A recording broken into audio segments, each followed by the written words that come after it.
I dropped $47,000 on a full abandoned ghost town in the Nevada desert. 12 crumbling buildings, deserted Main Street, tumbleweeds rolling like an old western. Thought it was my perfect escape. Wrong move. I'm standing there alone, deed in hand, when a blacked-out Mercedes glides up. Out steps Delilah Pemberton. Pearls, fancy blazer, total Ice Queen Karen. She slams a thick binder on my hood. You're trespassing. This entire town is under HOA control.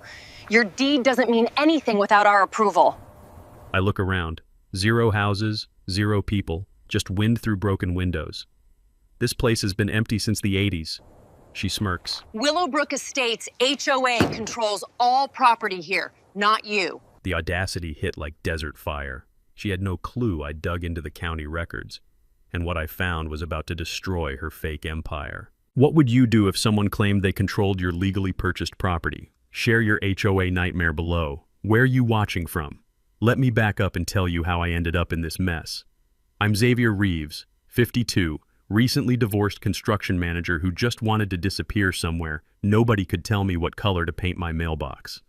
25 years of marriage ended when my ex decided our business wasn't refined enough for her new social circle. She took half of everything, but couldn't take my eye for overlooked opportunities. I'd been hunting county auction sites when Willowbrook appeared like a mirage. $47,000 for an entire ghost town, 12 crumbling buildings, 47 acres, water rights included. The railroad company was liquidating assets, and everyone else saw worthless desert. I saw freedom. The musty smell of decades-old paperwork filled the county clerk's office as I signed the deed. The clerk's coffee had gone cold hours ago, and the fluorescent lights hummed with that government building frequency that makes your teeth ache. 3 weeks later, I was standing in my town, breathing that mix of sage and sun-baked wood that screams possibility. That's when Hurricane Delilah made landfall. Picture this. I'm replacing a broken window in the old general store when I hear the purr of an expensive engine cutting through the desert silence. Out steps this woman who looks like she's heading to a board meeting at the country club. Designer blazer, pearl everything, and that smile that says she's about to ruin your day professionally. Excuse me, sir, but you're in violation of multiple HOA regulations. The smell of her expensive perfume mixed weirdly with the dusty air. I'm holding a pane of glass, wearing work clothes, clearly the property owner. Ma'am, I own this building. I own this whole town. Her laugh could have frozen margaritas. That's adorable. I'm Delilah Pemberton, president of Willowbrook Estates HOA. Your little purchase doesn't supersede our authority. She slapped a binder on my workbench, thick enough to stop bullets and filled with more official-looking stamps than a passport office. 47 pages of bureaucratic warfare disguised as neighborhood regulations. You've been in violation since closing day. Daily fines are $500 until compliance. People like you always think property ownership means you can do whatever you want, but this isn't some trailer park. The casual classism hit harder than the financial threat. Here's a woman who'd never swung a hammer lecturing a veteran construction manager about property standards. Lady, there are no homes here. How do you have a homeowners association? Filed with the county in 1987 for future development. All property transfers require HOA pre-approval. Since you bypassed proper channels, we have enforcement authority. That's when she made her first real power move. She called the sheriff's department, claiming I was operating an illegal commercial business without permits. 2 deputies showed up an hour later, asking questions about my construction activities, while Delilah stood behind them with that smug smile. The deputies were professional, but clearly annoyed at being dragged into a property dispute over a ghost town. Look, one deputy told me after hearing both sides, this is civil, not criminal. But she's filed a formal complaint, so we had to respond. After they left, Delilah placed orange construction barriers across the access road on county property, claiming safety concerns about unauthorized development. Suddenly I needed to hike a quarter-mile through desert scrub just to reach my own buildings. The crunch of her Mercedes tires on broken asphalt became my personal hell soundtrack. She'd appear with her camera, documenting violations. Each visit brought new fines, new threats, new lectures about how this community has standards you clearly don't understand. But Delilah made a fatal error in her homework. She assumed I was another blue-collar pushover who'd fold under pressure from someone with better grammar. She didn't know about my decades managing construction projects, dealing with every petty tyrant who thought authority meant never being questioned. She definitely didn't know about my Army Corps of Engineers background, where I learned that thorough preparation beats bluster every time. What she really didn't know was what I'd discovered in that locked filing cabinet in the old town hall, documents that would turn her little scam into a federal case. The taste of desert dust was still in my mouth when I realized this woman had picked the wrong ghost town to haunt. Delilah's next move proved she wasn't just some bored real estate agent looking for drama. She was building a systematic campaign to force me out, and she had the paperwork to back it up. 2 days after the road barrier incident, I found a certified letter in my mailbox. If you could call the rusty metal box nailed to a fence post a mailbox. The return address read, Willowbrook Estates, HOA Legal Department, complete with an official-looking letterhead that probably cost her $50 at a print shop. The letter demanded immediate payment of $8,500 in accumulated fines, plus a compliance inspection fee of $1,200. Failure to pay within 10 days would result in a lien against the property and potential foreclosure proceedings. I had to admire the sheer audacity. She was trying to steal my town using fake paperwork and manufactured authority. The breakdown of violations read like a comedy sketch. Unauthorized structural modifications for replacing that window, improper storage of construction materials for keeping a toolbox visible, and my personal favorite, a $500 fine for failure to maintain approved landscaping standards in a desert that hadn't seen intentional vegetation since Eisenhower was president. But here's where Delilah made her first crucial mistake. She got too detailed. I drove to the county courthouse that afternoon, where the smell of floor wax and bureaucratic despair hung in the air like a government-issued cologne. The clerk's office had become my second home, and Janet behind the counter recognized me by now. I need to see those original HOA filing documents again, I said, spreading Delilah's demand letter across her desk. Janet pulled the 1987 files, and that's when I discovered something beautiful. Back in my Army Corps days, we had a saying, "The devil's in the details, but so is salvation." Delilah's detailed violations had forced me to dig deeper into her legal foundation, and what I found was a house of cards. The original Willowbrook Estates HOA filing was legitimate, sort of, but the paperwork clearly stated that the HOA was only valid if residential construction began within 5 years of filing, and it required actual homeowners to elect a board. Since no houses were ever built, the whole organization should have automatically dissolved in 1992. I'd learned this from dealing with stalled development projects in my construction days. Phantom HOAs with no residents have no legal authority, period. Delilah was running a 30-year-old expired organization like it was still valid. It was like trying to cash a check written during the Cold War. I made copies of everything and drove back to Willowbrook, the taste of victory already forming in my mouth. But when I arrived, Delilah had left me another surprise. Someone had spray-painted HOA violation notice across the front of the general store in bright orange paint, the same orange as her construction barriers. They'd also super-glued the locks on 2 buildings and scattered broken glass across the main street like some vindictive fairy had visited. The sound of my boots crunching on glass echoed off the empty buildings like gunshots in a cathedral. The smell of spray paint still hung in the desert air, acrid and bitter. That's when something clicked. 25 years in construction had taught me that every bully has the same weakness. They assume you'll play by their rules. But I hadn't survived 3 tours with the Corps and a quarter-century of contractor politics by playing nice. My counterattack was surgical and personal. First, I installed security cameras around the property. Not the obvious kind that scream surveillance, but tiny battery-powered units disguised as utility boxes. If Delilah wanted to play vandalism games, I'd document every second for the police. Second, I filed complaints with the state's Department of Real Estate and Consumer Protection, alleging fraudulent business practices. In Nevada, impersonating legitimate authority to collect money carries serious felony charges. But the third move was my masterpiece. I'd noticed Delilah's license plate during one of her harassment visits and ran a simple address lookup. Turns out our fake HOA president lived in Desert Palms, a nice suburban development with its own very real, very active homeowners association. An association that was currently citing her for keeping an unlicensed business vehicle in her driveway, that same Mercedes she used to terrorize me. So I did what any reasonable person would do. I attended Desert Palms' next HOA meeting. The community center smelled like coffee and photocopier toner, filled with retirees who took their property values more seriously than national security. During public comment, I introduced myself as a concerned neighbor investigating fraudulent business practices. I'm wondering about residents using fake HOA credentials to extort money from property owners, I said, keeping my voice level and professional. Harold, the Desert Palms HOA president and a retired CPA, perked up like a bloodhound catching a scent. Nothing excites an accountant more than potential financial fraud, especially when it's happening in their own backyard. By the end of that meeting, Delilah's own HOA had opened an investigation into her business activities. The irony tasted sweeter than morning coffee in the desert air. Delilah's reaction to my Desert Palms maneuver was swift and personal. Apparently, when you expose a scammer to their own HOA, they don't just escalate, they declare war. 3 days after the meeting, I woke up to find my water shut off. Not by the utility company. They confirmed my account was current and had no shut-off orders.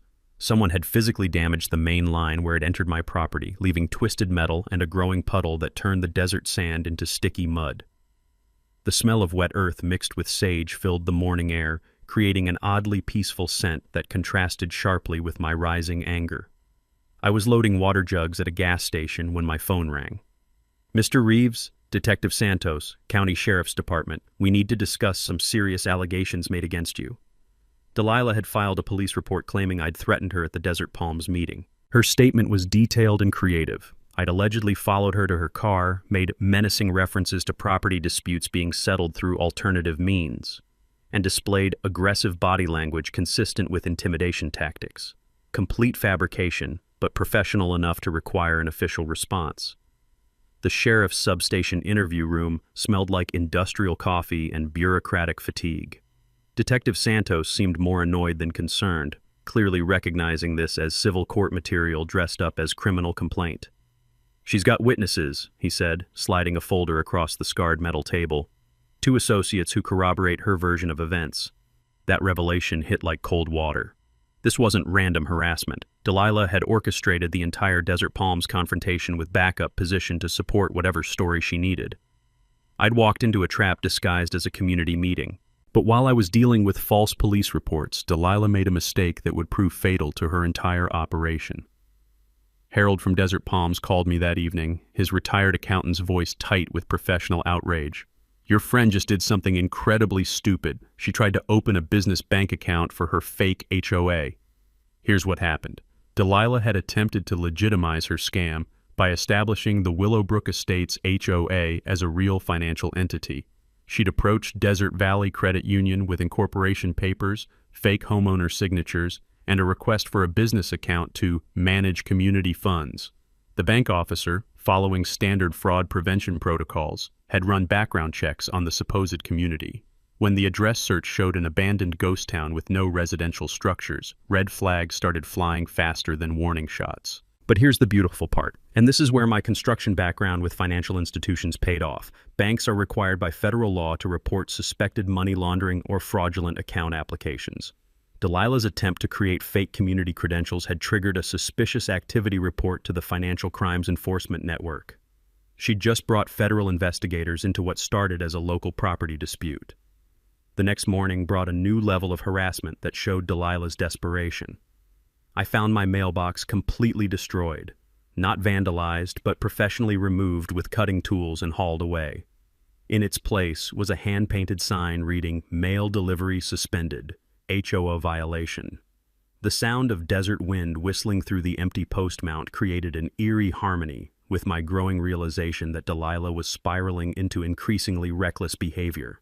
The taste of metal dust from the cut post lingered in the dry air, but she'd made a critical error. Interfering with mail delivery is a federal crime. My counterattack was methodical and devastating. I documented the mailbox theft with photos and called the postal inspector's office. Mail tampering falls under federal jurisdiction, and postal inspectors take their job seriously. They opened an investigation within hours. I also contacted my new friend Rita, the private investigator, who'd been digging deeper into Delilah's background. What she found was explosive. Delilah had been running similar fake HOA scams in 3 other counties over the past 5 years.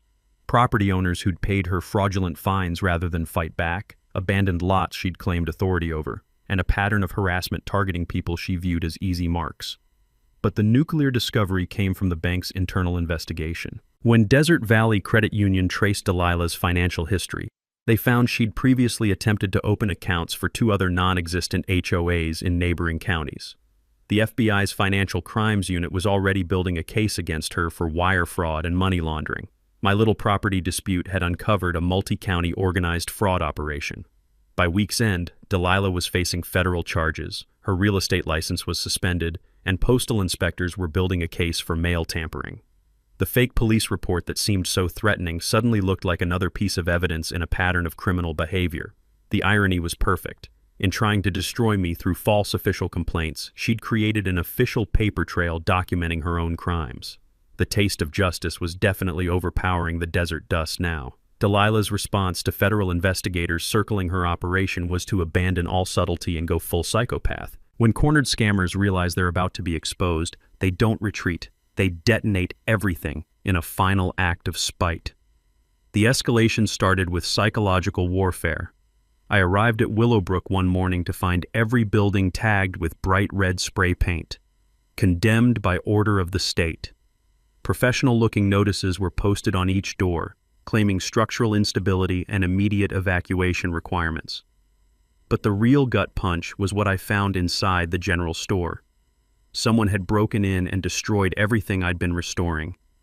Antique fixtures smashed, windows shattered from the inside, and vintage items I'd been carefully preserving scattered like broken dreams across the floor.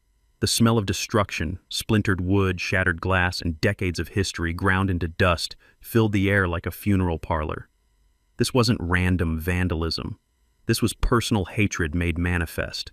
The sound of my boots crunching through the debris echoed like gunshots in the hollow space. 25 years of construction work had shown me plenty of property damage, but this felt different. This was someone trying to kill my soul along with my investment. But while I was dealing with the emotional devastation, Delilah made a move so shocking it redefined everything I thought I knew about her operation. She showed up at my property with a county sheriff's deputy and a court order. Not a fake document this time, a real, legitimate court injunction signed by Judge Patricia Hawthorne, ordering me to cease all construction activities pending resolution of health and safety violations. The deputy was apologetic but firm. The court order was valid and I had to comply immediately. How the hell did she get a real judge to sign off on this? I asked Rita over the phone that afternoon, my voice shaking with a mixture of rage and disbelief. That's what I've been investigating, Rita said, her tone grim. And Xavier, what I found is going to blow your mind. Judge Hawthorne isn't just signing random court orders. She's Delilah's sister. The revelation hit like a sledgehammer to the chest. This wasn't just fraud, it was judicial corruption at the highest level. Delilah had been using family connections in the court system to legitimize her harassment campaign with the full weight of legal authority. Rita's investigation revealed the depth of the conspiracy. Judge Hawthorne had been signing off on injunctions, liens, and court orders for Delilah's fake HOA operations across multiple counties for over 3 years. They'd been running a family business using the judicial system as their enforcement arm. But here's where Delilah's arrogance led to her complete downfall. And this is the mini twist that changed everything. The court order she'd used to shut down my property contained a fatal flaw. It referenced specific building codes and safety violations that don't exist in Nevada state law. Judge Hawthorne had signed an injunction based on completely fabricated legal standards. My construction background had required me to study building codes extensively, and I knew immediately that the violations listed were nonsense. Rita confirmed it by consulting with actual legal experts. The judge had signed her name to a document that cited non-existent laws to enforce non-existent authority. This wasn't just corruption, it was such obvious corruption that it provided perfect evidence for federal prosecutors. But Delilah wasn't finished with her campaign of destruction. Her final act of desperation was to claim that my property was being used for drug manufacturing. She filed reports with the DEA, alleging that the suspicious activity and chemical odors from my restoration work were evidence of illegal methamphetamine production. The DEA raid that followed was surreal. Agents in tactical gear searching empty buildings for a drug lab that existed only in Delilah's imagination. The lead agent's confusion was obvious as he realized he'd been sent to investigate vintage window restoration as potential narcotics manufacturing. But here's the beautiful irony. DEA raids trigger mandatory financial investigations. When agents found no drugs but discovered evidence of the fake court orders and fraudulent HOA documents, they immediately contacted the FBI's Public Corruption Unit. My counterattack was surgical and final. I compiled everything Rita had discovered about the judicial corruption, added the DEA's findings about false federal reporting, and delivered the complete package to the U.S. Attorney's Office. Federal prosecutors take judicial corruption seriously. It undermines the entire legal system. Within 48 hours, Judge Hawthorne was suspended pending investigation.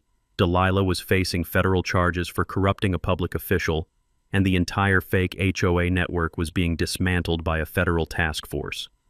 The taste of complete victory was finally overwhelming the bitter dust of destruction in my mouth.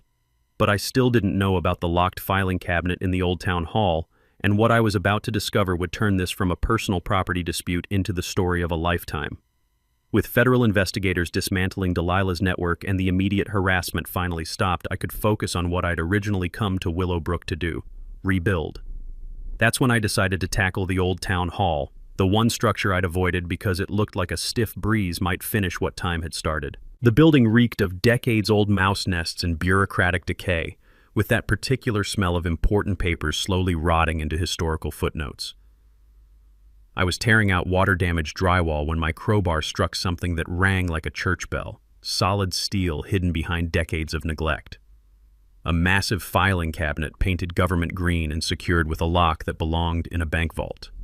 The thing was built like Fort Knox, with the kind of mechanical precision they used in the 1970s when security meant thick metal and zero compromise. It took me 30 minutes with construction tools to crack it open, the screech of protesting metal echoing through the hollow building like a safe, cracking in an old western. What spilled out redefined everything I thought I understood about my $47,000 investment. Geological survey reports from 1978. Professional assessments commissioned by Union Pacific before they abandoned Willowbrook. The kind of expensive research corporations only fund when they smell serious money. My hands trembled as I read the technical summary. Willowbrook site contains premium sand and gravel deposits suitable for high-grade construction aggregate. Estimated extractable volume, 2.4 million cubic yards. Current market value assessment, $4.6 million, assuming standard extraction and processing costs. The taste of shock mixed with desert dust as the numbers sank in. I wasn't just the owner of a ghost town. I was sitting on top of a fortune in construction materials, and according to the railroad's mineral rights documentation, every grain belonged to me. But that's when I found the papers that made my blood freeze. Buried beneath the geological reports were recent documents that had no business being in a 1978 filing cabinet. Letters, contracts, and correspondence from the last 3 years, all stamped with one familiar name, Delilah Pemberton. She'd been inside this building. She'd seen these reports. And she'd been planning to steal my mineral fortune long before I ever heard of Willowbrook. The documents laid out her entire operation like a military campaign. Phase 1, monitor county property auctions for Willowbrook listings. Phase 2, use fake HOA harassment to prevent legitimate sales or force quick foreclosures. Phase 3, acquire property through distressed purchase and establish mining operation. The smoking gun was a contract with Sunset Construction, Nevada's largest aggregate supplier, dated 8 months before my purchase. They'd agreed to pay Delilah $2.1 million over 5 years for exclusive access to Willowbrook's gravel deposits, contingent on her gaining legal control of mineral extraction rights. Every harassment campaign, every fake violation, every desperate escalation, it had all been about keeping me from this moment, from discovering that my ghost town purchase was actually a multi-million-dollar mineral claim. But here's the beautiful twist that sent chills down my spine. Delilah's own greed had created the evidence that would destroy her. By documenting her scheme so thoroughly, by keeping contracts and correspondence that proved premeditated fraud, she'd built her own prosecution case. The federal investigators already circling her corruption charges would soon discover she'd been planning industrial-scale mineral theft. The sound of wind through broken windows suddenly sounded like whispered promises instead of lonely echoes. The smell of old secrets and new possibilities filled the desert air as I realized what I'd accidentally stumbled into. I'd bought a ghost town and inherited a gold mine, literally and legally. And the woman who'd spent months trying to steal it from me had just handed me enough evidence to send her away for decades. Discovering I owned a multi-million-dollar mineral deposit while Delilah sat in federal custody should have been the end of the story. But as any construction manager will tell you, finding treasure is easy. Extracting it legally, profitably, and ethically requires a completely different skill set. My first call was to Harold from Desert Palms, who'd become my unlikely ally in this whole mess. Retired accountants, it turns out, are excellent at financial planning and terrible at containing their excitement about legitimate business opportunities. "Xavier, you need 3 things immediately," Harold said, his voice practically vibrating through the phone. "Environmental impact assessment, mineral extraction permits, and a damn good lawyer who specializes in mining law." The environmental assessment came first because Nevada takes ecological protection seriously and the federal government takes it even more seriously. I hired Geotech Environmental, the same firm that had exposed the fraudulent contamination claims Delilah had filed. The irony was perfect. Her false environmental reports had introduced me to the exact experts I needed for legitimate mining operations. Dr. Sarah Zane, Geotech's lead geologist, spent 2 days crawling over every inch of Willowbrook with instruments that looked like they belonged on a Mars rover. The smell of calibration solutions and scientific precision filled the desert air as she collected soil samples, groundwater measurements, and ecological baseline data. The good news, Dr. Zane explained over coffee that tasted like victory mixed with caffeine, is that sand and gravel extraction is one of the most environmentally friendly mining operations. No toxic chemicals, no heavy metals, minimal groundwater impact. You're looking at a sustainable operation that could run for decades without significant ecological disruption. Here's the knowledge nugget that changed my entire approach. Sustainable aggregate mining actually improves land value when done correctly, creating water retention areas and recreational opportunities that benefit surrounding communities. The key is proper restoration planning from day one, not trying to fix environmental damage after the fact. But the legal framework required surgical precision. Mining law in Nevada involves federal, state, and county regulations that interact like a 3-dimensional chess game played by bureaucrats with law degrees. I hired Rebecca Martinez, a mining attorney who'd spent 15 years helping small operators navigate regulatory requirements. Her office smelled like legal briefs and determination, with walls covered by framed permits that represented successful battles against bureaucratic complexity.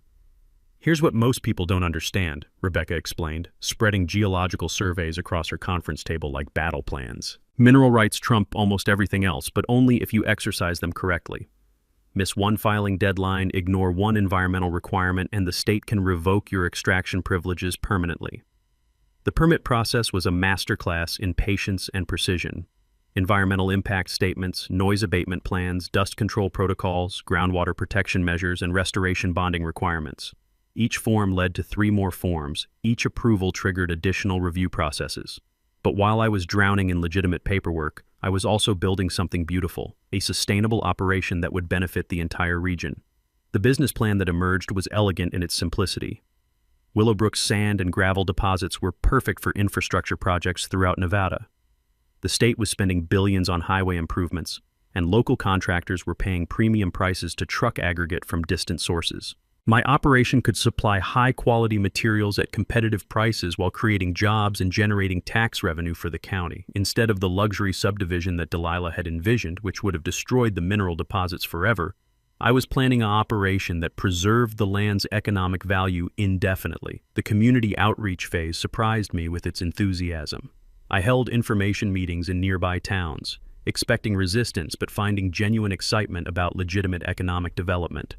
Local contractors were thrilled about nearby aggregate sources.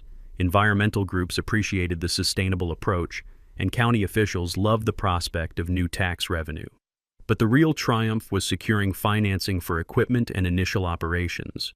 With legitimate geological surveys, proper permits, and a solid business plan, banks competed to fund the project. The same mineral rights that Delilah had tried to steal through fraud were now attracting legitimate investment capital. My construction background proved invaluable for equipment selection and operational planning, conveyor systems, screening plants, dust suppression technology, and environmental monitoring equipment. I knew how it all worked and what it cost because I'd been buying materials from operations like this for 25 years. The final piece was the most satisfying. I established the Willowbrook Community Development Fund, funded by a percentage of mining profits. Local scholarships, infrastructure improvements, and environmental conservation projects, the money Delilah had tried to steal, would now benefit the entire region. By the time federal prosecutors finished building their case against Delilah's network, I had transformed her attempted mineral theft into a legitimate community asset. The woman who tried to destroy my investment through harassment and corruption had unknowingly handed me the blueprint for a sustainable business that would employ dozens of people and generate millions in economic activity. The taste of legitimate success was infinitely sweeter than any revenge could have been. But Delilah wasn't finished fighting, and her final desperate moves would require everything I'd learned about patience, preparation, and the power of doing things the right way. Federal custody, it turns out, doesn't automatically stop determined criminals from causing trouble. While Delilah sat in a holding cell awaiting trial, her network of accomplices launched a scorched earth campaign to destroy my mining operation before it could begin. The first attack came through Trevor, her suspended county employee nephew who was facing his own criminal charges but still had friends in local government. Someone leaked my mining permit applications to environmental extremist groups, framing my operation as a corporate land grab threatening pristine desert ecosystems. I woke up to find my property surrounded by protesters carrying signs reading, "Stop Corporate Greed," and "Preserve Desert Wildlife." The irony was thick enough to taste. The same environmental groups that had supported my sustainable operation, when properly informed, were now protesting based on deliberately misleading information. The smell of wood smoke from their camping fires mixed with the acrid scent of righteous anger as I realized this wasn't spontaneous community activism. Someone had fed them carefully crafted lies about my plans, complete with fake environmental impact projections and fabricated wildlife disruption claims. But the real gut punch came when I recognized the lead organizer, Dr. Patricia Wells, a respected environmental scientist whose opinion carried serious weight with state regulators. Someone had convinced her that my operation would destroy critical habitat for endangered desert tortoises. "Mr. Reeves," Dr. Wells said, her voice carrying the moral authority of someone who'd spent decades protecting fragile ecosystems, "this kind of industrial mining has no place in sensitive desert environments. The long-term ecological damage far outweighs any short-term economic benefits." The conversation was surreal. Here was a brilliant scientist arguing against an operation she'd never actually researched, based on information that bore no resemblance to my actual plans. Someone had weaponized her environmental credentials against my legitimate business. That's when Rita, my private investigator, uncovered the source of the disinformation campaign. Delilah's real estate cronies had hired a public relations firm specializing in environmental opposition research. And for $15,000, they'd created a comprehensive smear campaign designed to turn environmental groups against my mining operation through selective information and strategic omissions. The PR firm's internal documents, which Rita obtained through a contact in the industry, were a masterclass in manipulation. They'd identified key environmental activists, researched their specific concerns, and crafted messages designed to trigger maximum outrage while avoiding easily verifiable facts. But here's where their campaign backfired spectacularly. They'd made their lies too detailed. The fake environmental impact report they'd distributed claimed my operation would disrupt a critical breeding ground for endangered Mojave desert tortoises. Dr. Zane, my legitimate environmental consultant, nearly laughed out loud when she read it. "Mojave desert tortoises don't breed in sand and gravel deposits," she explained, her scientific precision cutting through the propaganda like a scalpel through tissue paper. "They require specific soil compositions and vegetation that don't exist anywhere on your property. Whoever wrote this has never seen an actual tortoise habitat." My counterattack was methodical and devastating. Instead of fighting the protesters, I invited them to tour my operation with Dr. Zane and see the actual environmental plans. Transparency, it turns out, is the perfect antidote to manufactured outrage. But while I was dealing with fake environmental concerns, Delilah's allies launched a financial attack designed to kill my operation through economic warfare. Someone had contacted my equipment suppliers and potential customers, spreading rumors that my mining permits were fraudulent and that the FBI investigation had revealed serious irregularities in my mineral rights claims. The goal was to destroy my business relationships before the operation could begin. The attack was sophisticated and nearly effective. Two major contractors canceled preliminary agreements, and my primary equipment leasing company demanded additional financial guarantees based on increased risk factors associated with ongoing federal investigations.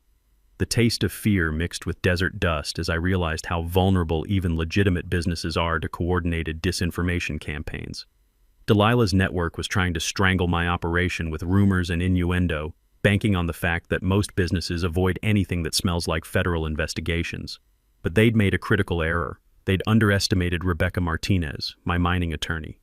Rebecca had seen this playbook before, competitors using legal and regulatory uncertainty to undermine legitimate mining operations. Her response was swift and legally brutal. She filed defamation lawsuits against the PR firm and cease and desist orders against anyone spreading false information about my permits or federal status. More importantly, she organized a press conference featuring Dr. Zane, county officials, and legitimate environmental groups who supported sustainable mining. The real breakthrough came when Dr. Wells, the environmental scientist leading the protests, agreed to review my actual environmental impact assessment. Her reaction was immediate and public. She not only withdrew her opposition but endorsed my operation as a model for responsible resource extraction. Within a week, the protest camp dissolved, my business relationships were restored, and Delilah's disinformation campaign had collapsed under the weight of its own lies.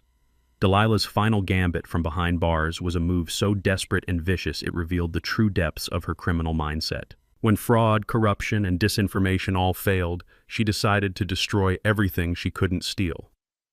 The attack came at 3 a.m. on a moonless Tuesday night, and I only survived it because insomnia and desert silence had turned me into a light sleeper. The sound that woke me wasn't the usual desert wind or settling wood. It was the low rumble of heavy machinery where no machinery should be. I looked out the window of the trailer I'd been living in during restoration work and saw lights moving across my property.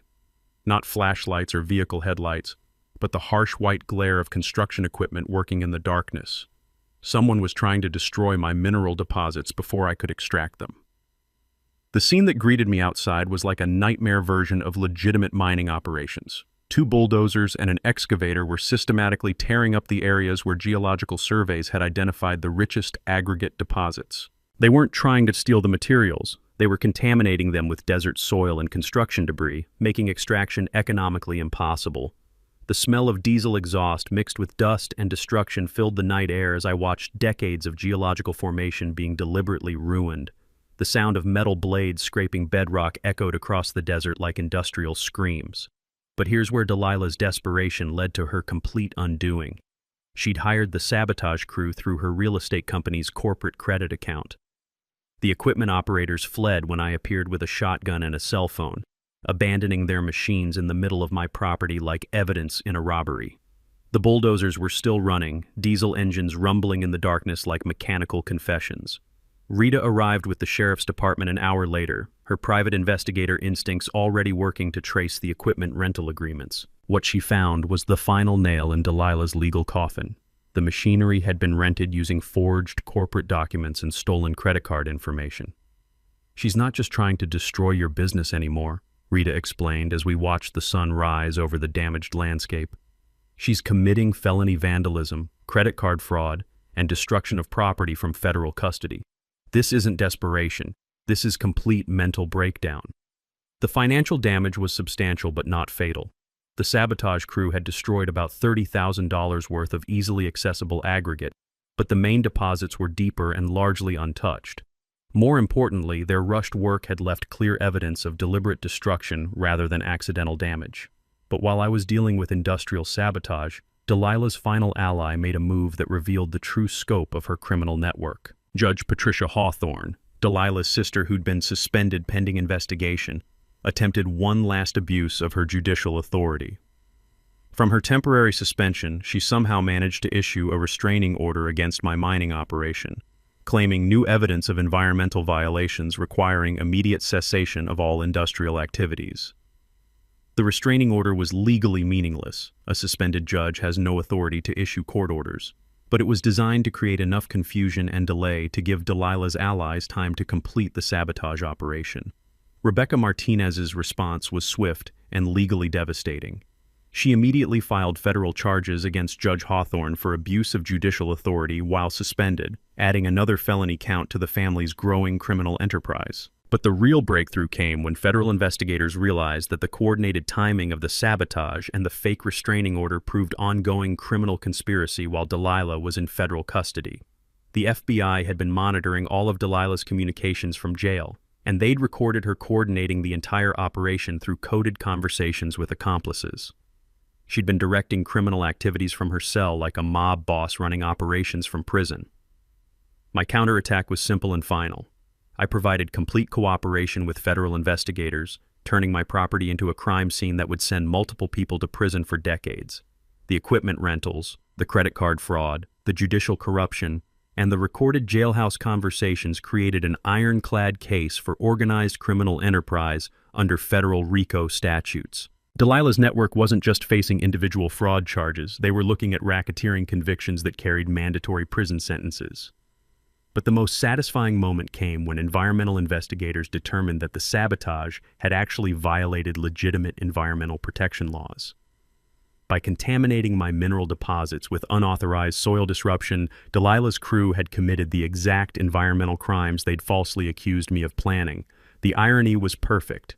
In trying to frame me for environmental destruction, they'd committed actual environmental destruction that would add years to their prison sentences. As the sun set over the crime scene that used to be Delilah's final desperate attack, I realized that her own criminal instincts had built the prosecution case that would end her career forever. The taste of absolute victory was finally overwhelming every other flavor in my mouth. The federal trial of Delilah Pemberton and her criminal network became the biggest legal story in Nevada in years, and I had front row seats to watch justice served with all the pomp and ceremony the American legal system could provide. The courthouse in Las Vegas was packed beyond capacity, with local media, national news crews, and curious spectators filling every available seat. The smell of fresh coffee and nervous energy filled the air as federal prosecutors prepared to present their case against what they'd termed one of the most sophisticated property fraud rings in recent Nevada history. Delilah sat at the defense table looking like her entire world had collapsed, which, to be fair, it had. Gone were the designer clothes and pearl jewelry, replaced by standard orange jail attire and the hollow expression of someone watching their carefully constructed lies crumble in real time. But the real drama began when federal prosecutor Jennifer Walsh stood to deliver her opening statement. "Ladies and gentlemen of the jury," Walsh began, her voice carrying the authority of someone who'd spent years putting white-collar criminals behind bars. "Over the next week, you'll hear about a criminal enterprise that used fake homeowners associations, corrupted public officials, and industrial sabotage to steal millions of dollars in mineral rights from legitimate property owners." The prosecution's case was a masterclass in methodical destruction. Document after document, recording after recording, witness after witness. They built an ironclad narrative of deliberate, premeditated fraud that spanned multiple counties and involved corruption at every level of local government. Rita took the stand as the prosecution's star witness, her private investigator's precision turning Delilah's defense strategy into Swiss cheese. She'd documented every phone call, traced every financial transaction, and connected every piece of the conspiracy with the relentless thoroughness of a bloodhound with a law degree. The defendant's operation was sophisticated and systematic, Rita testified, her voice steady and professional. She used her real estate credentials to identify vulnerable properties, her family connections in the judiciary to legitimize harassment campaigns, and her network of accomplices to carry out vandalism and sabotage when legal intimidation failed. But the moment that brought audible gasps from the gallery came when federal investigators played the recorded jailhouse conversations, where Delilah coordinated the industrial sabotage of my property. Her voice, captured with crystal clarity by federal surveillance equipment, directing the destruction of mineral deposits worth millions of dollars. "I don't care what it costs. If I can't have those mining rights, nobody can. Tear up everything." The defense attorney's attempts to discredit the evidence were pathetic and desperate. He claimed the recordings were taken out of context and argued that Delilah was simply trying to protect environmental interests through legitimate community advocacy. The jury's expressions during his closing arguments ranged from skeptical to openly contemptuous. When someone coordinates industrial sabotage from a federal jail cell while facing corruption charges, claims of environmental advocacy don't carry much weight. But the prosecution saved their most devastating evidence for last. Dr. Zane took the stand to testify about the environmental damage caused by Delilah's sabotage crew, and her scientific precision demolished any remaining sympathy for the defense. The defendant's actions caused approximately $75,000 in environmental damage through unauthorized soil disruption and contamination of groundwater resources, Dr. Zane testified. This is exactly the kind of reckless environmental destruction that legitimate mining operations are designed to prevent. The irony was perfect and publicly humiliating. Delilah's attempts to frame me for environmental crimes had resulted in her committing actual environmental crimes that added federal charges to her already overwhelming legal troubles. When the jury returned after just 4 hours of deliberation, the foreman's voice carried the weight of absolute moral certainty. On all counts, we find the defendant guilty. The courtroom erupted in a mixture of applause and shouted questions from media representatives. Delilah's face went white as the judge announced her sentence. 15 years in federal prison, plus restitution payments that would bankrupt her for life. Judge Hawthorne received 12 years for judicial corruption, and Trevor got 8 years for abuse of public office. The entire criminal network that had tried to steal my property was heading to federal prison with sentences that would keep them locked up well into the next decade. But my favorite moment came during the victim impact statements, when I finally got to address Delilah directly. "Your Honor," I said, looking straight at the woman who'd spent months trying to destroy my life. The defendant thought she could steal millions of dollars through harassment and corruption. Instead, she's created a case study in why crime doesn't pay and given me the most satisfying business story I'll ever have. The mic drop moment came when I announced that the Willowbrook Community Development Fund, funded by the mineral rights Delilah had tried to steal, had just awarded its first round of college scholarships to local students studying environmental science and sustainable resource management. Justice, served with a side of poetic irony, tastes better than any revenge fantasy could ever provide. 2 years later, Willowbrook has become something nobody could have predicted, not even me. What started as a desperate escape from divorce court and HOA harassment has turned into a thriving example of how sustainable business practices can transform entire communities. The Willowbrook Sustainable Aggregate Operation now employs 37 people, supplies construction materials for infrastructure projects across 3 counties, and generates enough tax revenue to fund new schools and medical facilities in surrounding towns. The smell of honest work and diesel fuel has replaced the bitter taste of legal battles and corrupt schemes. Dr. Zane's environmental predictions proved conservative. Our operation has actually improved the local ecosystem by creating water retention areas that support wildlife and provide recreational opportunities for neighboring communities. The Nevada Environmental Protection Agency now uses Willowbrook as a model for responsible resource extraction, bringing tour groups to see how mining can enhance rather than damage desert landscapes. But the personal transformation has been even more dramatic than the business success. I'm no longer the bitter, recently divorced construction manager who bought a ghost town to escape from people. Willowbrook has become a magnet for visitors, investors, and researchers interested in sustainable development. The old general store now houses a visitor center where families learn about geology, mining history, and environmental stewardship. The sound of children's laughter echoes off the restored buildings as school groups tour the operation, their excitement about machinery and earth science filling the desert air with possibilities I never imagined when I first stood here holding that deed. Rebecca Martinez, the mining attorney who guided me through the legal maze, has become both a business partner and something more personal. She moved her practice to Nevada full-time and splits her time between legal work and helping me navigate the complexities of rapid business growth. The taste of shared morning coffee in the desert sunrise has become my favorite part of each day. Rita's private investigation business has exploded with clients seeking help with property fraud cases across the Southwest. She's become the go-to expert for exposing fake HOA scams and has helped dozens of property owners fight back against harassment and corruption. Her office in the restored town hall processes cases from 6 states, and she's testified before state legislatures about the need for stronger HOA oversight laws. Harold from Desert Palms has become our volunteer financial advisor and the unofficial historian of Delilah's downfall. His detailed documentation of the entire case has been turned into a book about property rights and community activism that's required reading in several business schools. The Willowbrook Community Development Fund has grown beyond my wildest expectations.